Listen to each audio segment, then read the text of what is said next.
Subscribe करें और bell दबाएं ताकि कोई खबर रह न जाए।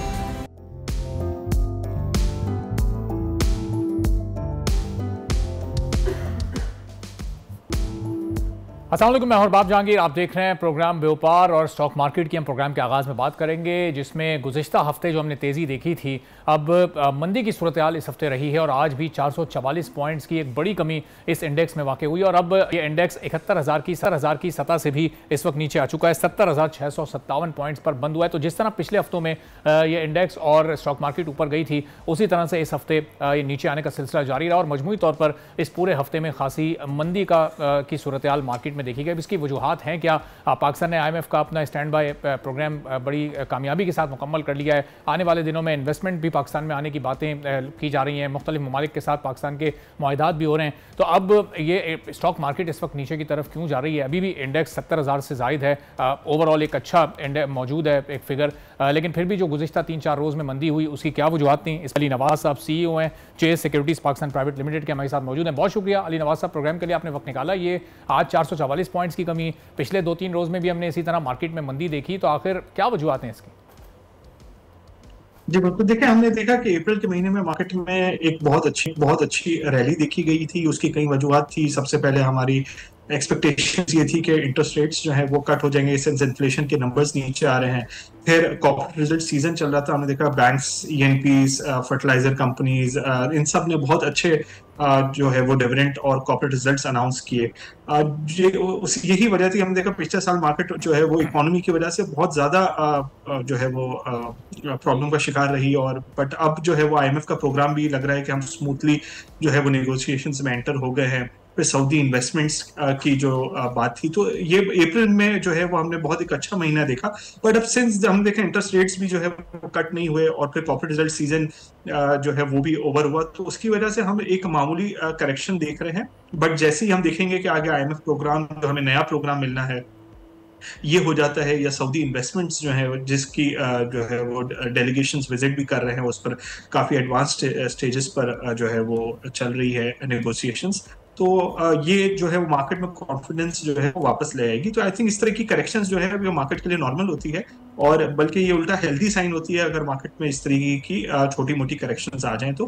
बट हमें लग रहा है कि ये जो है वो मोमेंटम मार्केट का आगे कंटिन्यू रहेगा इंशाल्लाह, जब हम IMF प्रोग्राम में एक नए प्रोग्राम में एंटर हो जाएंगे और हम ये इन्वेस्टमेंट्स की कुछ डील्स जो है वो साइन करते हैं। लेकिन ज़रा अली नवाज साहब, इसमें अभी टाइम लगेगा। IMF के साथ जो नेगोशिएशन चल रही है या सऊदी इन्वेस्टमेंट या और किसी मुल्क से इन्वेस्टमेंट आनी है, तो वो अच्छा खासा एक टाइम टेकिंग प्रोसेस होता है। इसी दौरान शायद अगली मॉनेटरी पॉलिसी भी आ जाए। अब इस बार तो उसमें कमी नहीं हो सकी, तो अगले 6 हफ्तों तक मार्केट को इस मॉनेटरी पॉलिसी में कमी के लिए इंतजार करना होगा, या फिर ये इंडेक्स और स्टॉक्स इसमें भी अभी ऊपर जा सकते हैं अगले 3-4 हफ्तों में? देखें, इसमें हमें एक बात जहन में रखनी कि शायद जून की मॉनेटरी पॉलिसी में भी हम रेट कट ना देखें। उसकी वजह ये है कि थोड़ा सा स्टेट बैंक की जो लास्ट मीटिंग थी उसमें उन्होंने जिक्र किया कि अभी हम IMF के साथ जो नेगोशिएशंस कर रहे हैं, और फिर हमारे पास जो फेडरल बजट आता है, जो होता ये है कि जब भी फेडरल बजट आता है तो हर साल टैक्स कलेक्शन के टारगेट्स पिछले साल से ज्यादा होते हैं, तो हमें कुछ नए टैक्सेस भी लगाने होते हैं या पुराने टैक्स में कुछ इजाफा करना पड़ता है, जिसका एक इन्फ्लेशनरी इम्पैक्ट आता है। उसके इम्पैक्ट को देखने के बाद ही स्टेट बैंक जो है वो लग रहा है कि मॉनेटरी पॉलिसी पे कोई डिसीजन लेगी। तो शायद हम ये देखें कि इंटरेस्ट रेट का तो 6 हफ्ते नहीं, कुछ ज्यादा टाइम लग सकता है। बट हमें ये देखने की जरूरत है कि आज जिस तरह इन्फ्लेशन का नंबर 17.34% आया है और हमारी पॉलिसी रेट 22% है, तो आपकी इन्फ्लेशन जो है वो जो हमने पिछले महीनों में कुछ 30% से भी ऊपर देखी, अब वो ग्रेजुअली नीचे आना स्टार्ट हो गई है। तो हो सकता है कि इन्फ्लेशन की वजह से इंटरेस्ट रेट्स को नीचे आने में कुछ टाइम लगे, लेकिन ये नीचे जरूर आ जाएंगे। खास तौर पे तो लग ये रहा है कि शायद जून के महीने में ना हो, बट जुलाई से दिसंबर तक का अगर आप पीरियड लें तो इसमें हम देख सकते हैं कि बहुत तेजी से जो है वो इंटरेस्ट रेट्स नीचे आ सकते हैं। इकोनॉमी एक्सपर्ट्स हैं जो कि अभी इस इंटरेस्ट रेट पर भी, इस मॉनेटरी पॉलिसी पर भी कह रहे थे कि अभी भी गवर्नमेंट के पास इतना स्पेस था कि 200 बेसिस पॉइंट्स भी गवर्नमेंट कम कर सकती थी। अगर उतना नहीं तो 100 बेसिस पॉइंट्स तो लाजमी कम होने चाहिए थे। तो अभी क्या IMF प्रोग्राम ही इसके दरमियान ये एक बड़ी रुकावट है जो ये बिजनेस कम्युनिटी को ये रिलीफ नहीं?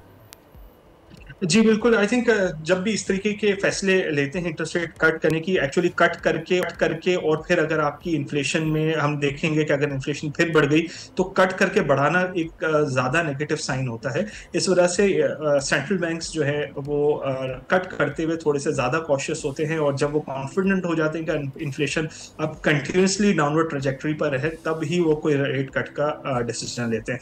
और फिर ये भी हो सकता है कि हम जो है वो कट जो आगे देखें इंटरेस्ट रेट्स में, वो हो सकता है ज्यादा तेजी से देखें। मिसालन अगर हम इस वक्त अज्यूम ये कर रहे थे कि शायद 100 बिप्स का कट हो जाए, तो हो सकता है कि जुलाई अगस्त वाली मॉनेटरी पॉलिसी में 200% का एक साथ कट हो जाए। तो अच्छा। तब तेजी से कट करना ज्यादा आसान होता है बनस्बत अभी जो है वो कट कर दिया जाए और फिर अगर इन्फ्लेशन फिर बढ़ गई और फिर दोबारा इंक्रीज करनी पड़ी, तो ये एक ज्यादा जो है वो नेगेटिव साइन जाता है बिजनेसेस को, इकोनॉमी को। तो आई थिंक जरा प्रूडेंटली इसको अगर करेंगे तो जो है वो सेंटिमेंट्स भी बेहतर रहेंगे और बिजनेस कम्युनिटी के लिए भी बेहतर होगा।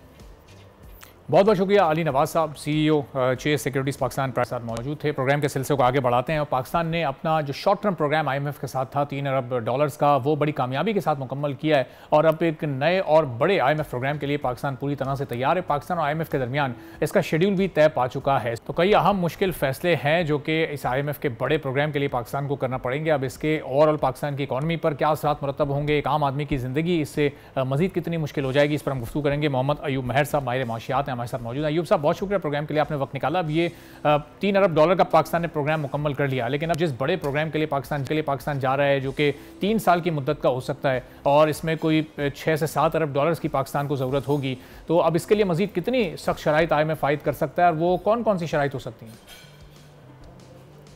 देखिए, सबसे पहले जो चीज़ अंडरस्टैंड करनी चाहिए, जिस पर डिबेट हो रही होती है अक्सर और मीडिया में भी इस पे कभी कांग्रेचुलेशन दी जा रही होती है इस प्रोग्राम के बारे में, और कभी कहा जा रहा होता है कि इस पे जाना ही नहीं चाहिए, इस पे जाना तो खुदकुशी के मुतरादिफ है। तो इस तरह अपोजिट व्यू आ रहे होते हैं। सबसे पहले ये अंडरस्टैंड कर लेना चाहिए कि जो IMF है, ये सेकेंड वर्ल्ड वॉर के बाद ये इंस्टीट्यूशन बना था। इसको हम टेक्निकल इस्तेलाह में ब्रेटन वुड सिस्टम का हिस्सा कहते हैं, जिसका मतलब ये है कि ये अदारा जो है, इसका जो बेसिक ऑब्जेक्टिव है वो ये है कि इसकी जो मेंबर कंट्रीज हैं, अगर उन मेंबर कंट्रीज के डिफॉल्ट का खतरा पैदा हो जाए, डिफॉल्ट का मतलब ये कि जो वो इंपोर्ट करती हैं गुड्स एंड सर्विसेज को, अगर उनकी LCs जो लेटर ऑफ क्रेडिट खुलते हैं इंटरनेशनल मार्केट में, अगर वो ऑन ना हो और दूसरे जो कंट्रीज के बैंक हैं वो उनको एक्सेप्ट ना करें कि इनके पास तो डॉलर नहीं है, ये पे नहीं कर पाएंगे, ये क्राइसिस में है, तो उस डिफॉल्ट से बचाने के लिए IMF की जिम्मेदारी होती है कि वो अपनी मेंबर कंट्रीज को रेस्क्यू किया करता है। IMF के पास जाने का मतलब ही ये होता है कि कंट्री प्रॉब्लम में है, उसको रेस्क्यू की जरूरत है। ये बहुत जरूरी चीज है इसको अंडरस्टैंड करना।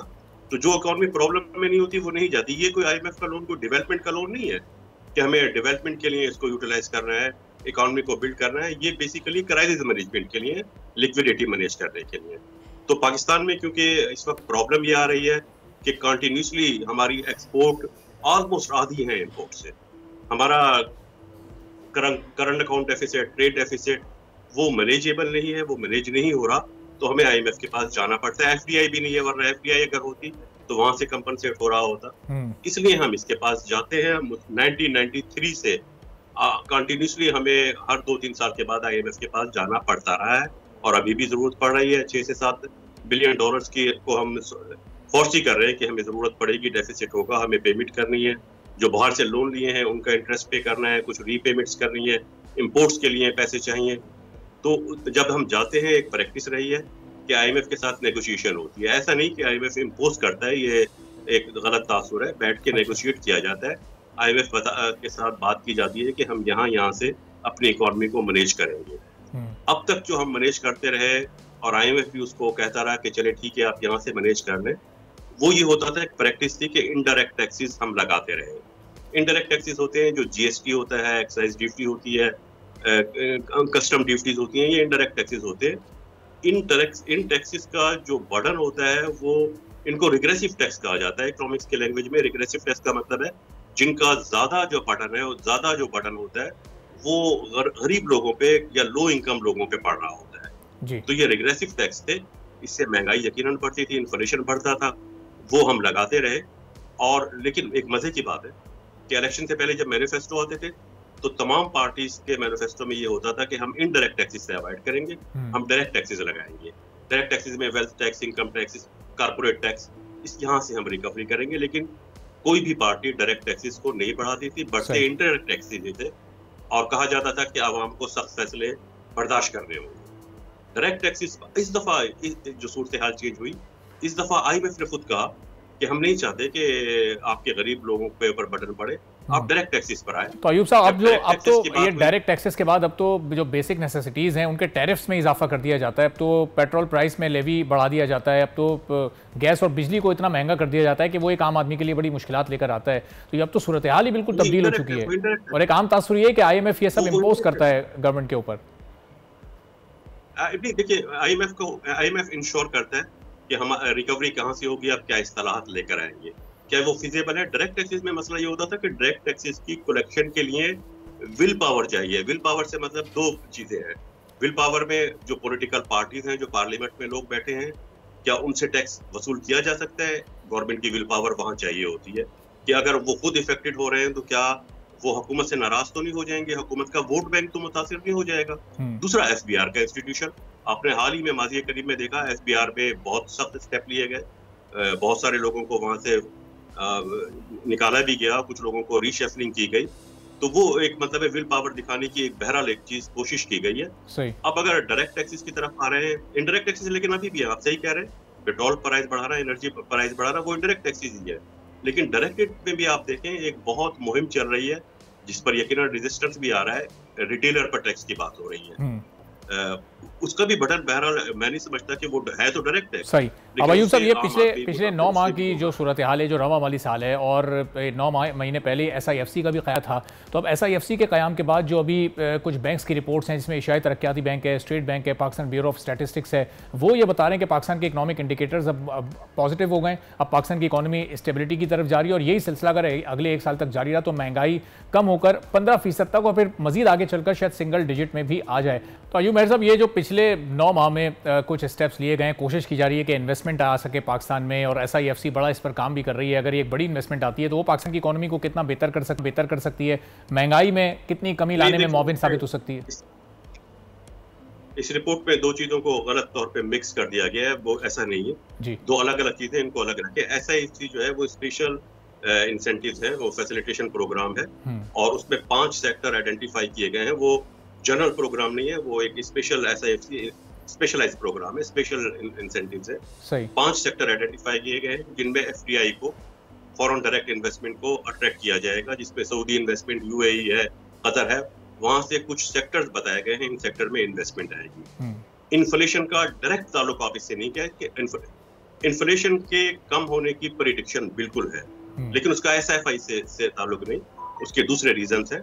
उसमें एक रीजन जो है बहुत बड़ा, जो 33% पे हम पहुंच गए थे, IMF की प्रेडिक्शन है इस साल जो हम करंट ईयर है 25% हो जाएगा, नेक्स्ट ईयर 15% हो जाएगा, वो डिक्लाइन होगा। उस डिक्लाइन में एक बहुत बड़ा जो मेजर कंट्रीब्यूटिंग फैक्टर है वो फूड प्राइजेस है। फूड प्राइजेस हमारे यहाँ जो फूड का क्राइसिस है वो इंशाल्लाह ताला वो एक्सपेक्ट नहीं किया जा सकता आने वाले दौर में, इसलिए कि एग्रीकल्चर में ग्रोथ आई है, एग्रीकल्चर की प्रोडक्टिविटी बढ़ी है, प्रोडक्शन में ग्रोथ आई है। जो इन्फ्लेशन आ रहा था, जो कैलकुलेट हो रहा था, उसमें अब तक गुज़िश्ता 2-3 सालों में मेजर कंट्रीब्यूटिंग फैक्टर था। नहीं अयूब साहब, ये जो 4-5 सेक्टर्स हैं जिस पर ये SIFC के थ्रू फोकस किया जा रहा है, जब ये इन्वेस्टमेंट आएगी, जॉब क्रिएशन होगी, एक्सपोर्ट्स पाकिस्तान की जब बढ़ेंगी इन 5-6 सेक्टर्स में, तो ये ऑटोमेटिकली फिर ये महंगाई को कम करने में इसका कनेक्शन नहीं बन जाएगा, ये मुमकिन साबित होगा। अलग बात है, GDP देखिए, महंगाई अलग बात है, एम्प्लॉयमेंट क्रिएट होना अलग बात है। महंगाई के फैक्टर्स जो होते हैं आप उसको मिक्स ना करें। आप क्या है, उससे ग्रोथ क्या होगी, उससे इन्वेस्टमेंट कितनी आएगी, उससे फॉरेन एक्सचेंज कितना आएगा, उससे जॉब अपॉर्चुनिटीज कितनी क्रिएट होंगी। मैं आपको जो बता रहा हूँ कि बेसिकली इन्फ्लेशन के जो फैक्टर है, वो एक फैक्टर ये था कि 2-3 साल से आपका जो फूड प्राइजेस है वो बढ़ रही थी। अभी स्टेट बैंक की जो 2 राष्ट्र रिपोर्ट आई है, फूड प्राइजेस प्रिपरेशन कम आएगा, लेकिन GST और दूसरे फैक्टर की वजह से एनर्जी प्राइजेस बढ़ जाएंगे। एनर्जी प्राइजेस के बढ़ने की वजह से इन्फ्लेशन बहुत ज्यादा कम नहीं होगा। 25% करंट ईयर का IMF का एक्सपेक्टेशन है, वो हो जाएगा, और नेक्स्ट ईयर अगर ये ट्रेंड रहा तो 15% पे हम आ जाएंगे। सही। अच्छा, ये जो 25 से अब ये 15% पर आएगा, तो लोगों का भी एक परसेप्शन है कि ये कीमतें कम होंगी या फिर ये कीमतें जो बढ़ने की शरह है ये उसमें कमी वाक़ई हो जाएगी? इट इज वेरी अनफॉर्चुनेट कि इसको गलत अंडरस्टैंड किया जाता है। इन्फ्लेशन का मतलब प्राइस का चेंज नहीं होता। प्राइस अगर आप देखें 400 साल की प्राइस निकालें, मुगलिया दौर से निकालें, तो प्राइस तो हमेशा ही बढ़ रही होती है। कि ये तो इकोनॉमिक्स की बेसिक थ्योरी, प्राइसेस दुनिया में कहीं भी कम नहीं हो रही होती। इन्फ्लेशन के कम होने का मतलब प्राइस का कम होना नहीं होता। इन्फ्लेशन होता है प्राइस में चेंज की जो स्पीड है उसके बढ़ने की स्पीड। इन्फ्लेशन कम होने का मतलब है प्राइस के बढ़ने की शरह या इसकी स्पीड कम हो जाएगी, बढ़ने की शरह कम हो जाएगी। अगर वो ज्यादा तेजी से बढ़ रही है तो कम तेजी से बढ़ेगी। लेकिन इन्फ्लेशन कम होने का मतलब प्राइस में कमी हरगिज नहीं होता। सही। तो फिर अब डिफ्लेशन कहते हैं। अयूब साहब, अब ये प्राइस में कमी का फॉर्मूला या फिर प्राइस को उसी जगह रोकने का फॉर्मूला फिर क्या हो सकता है? उसके लिए आपके पास क्या तजवीज़ है गवर्नमेंट की? कहीं भी प्राइस नहीं रोकी जाती, और जिसको आप कमी कह रहे हैं वो तो खतरनाक चीज होती है, उसको डिफ्लेशन कहते हैं इकोनॉमिक्स में। तफरी से जरिया डिफ्लेशन, उससे अनएम्प्लॉयमेंट क्रिएट हो जाती है। प्राइस में कमी नहीं होती, प्राइस के बढ़ने की शरह को कम किया जाता है। लेकिन ठीक है, चलें, बहुत बहुत शुक्रिया। अयूब मेहर साहब हमारे साथ मौजूद थे। मारियाम में अभी एक ब्रेक लेते हैं, ब्रेक के बाद वापस आएंगे, कुछ और अहम मौज़ूआत पर बात करेंगे।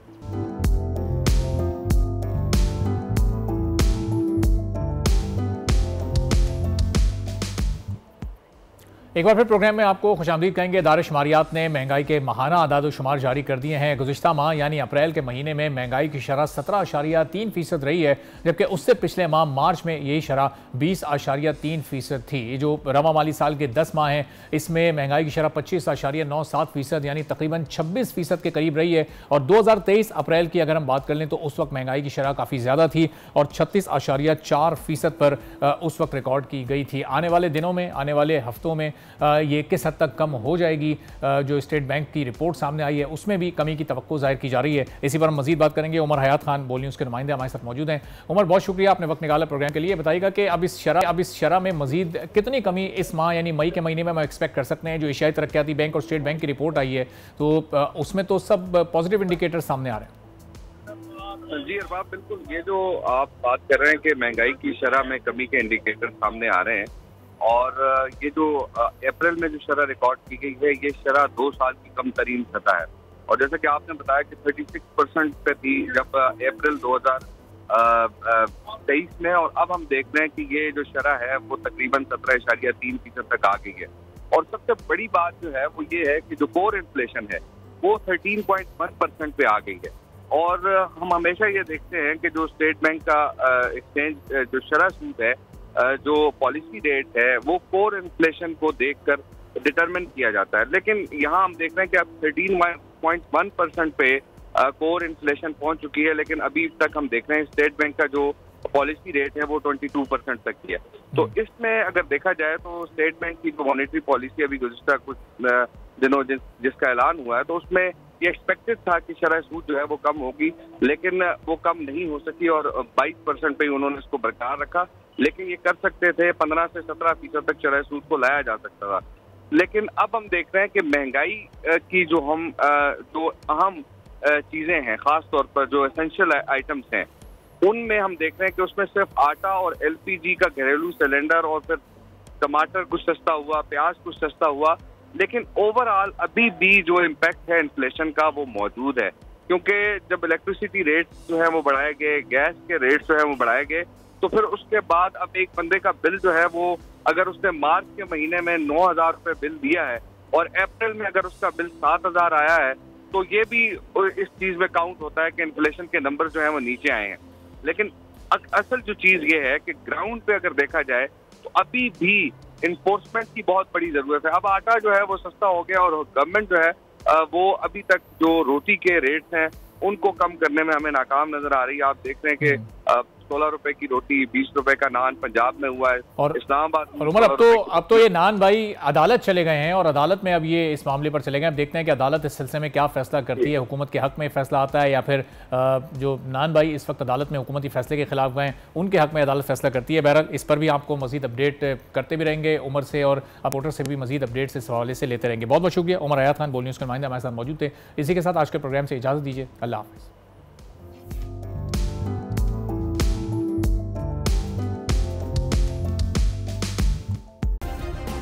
सब्सक्राइब करें और बेल दबाएं ताकि कोई खबर रह न जाए।